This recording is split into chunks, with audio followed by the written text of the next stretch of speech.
মুক্ত বাংলাদেশ গড়তে, একটা চাঁদাবাজ মুক্ত বাংলাদেশ গড়তে।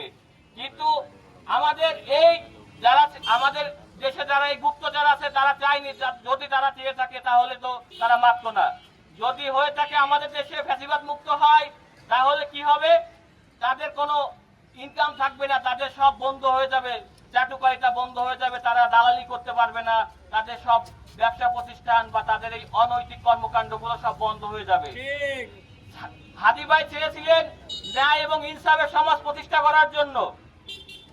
আমরা হাদি ভাইয়ের ন্যায় এবং ইনসাফের সমাজ প্রতিষ্ঠার জন্য তার স্বপ্নকে আমরা গড়ে তোলার জন্য সবাই ঐক্যবদ্ধ হয়েছে এবং হাদি ভাইকে যারা হত্যা করেছে তাদের ফাঁসির দাবি করতেছি এবং এমন শাস্তি দিবে, দৃষ্টান্তমূলক শাস্তি, যাতে বাংলাদেশে কেউ আর কখনো ভিনদেশি এজেন্ডা বাস্তবায়ন করার সাহস না দেখায়।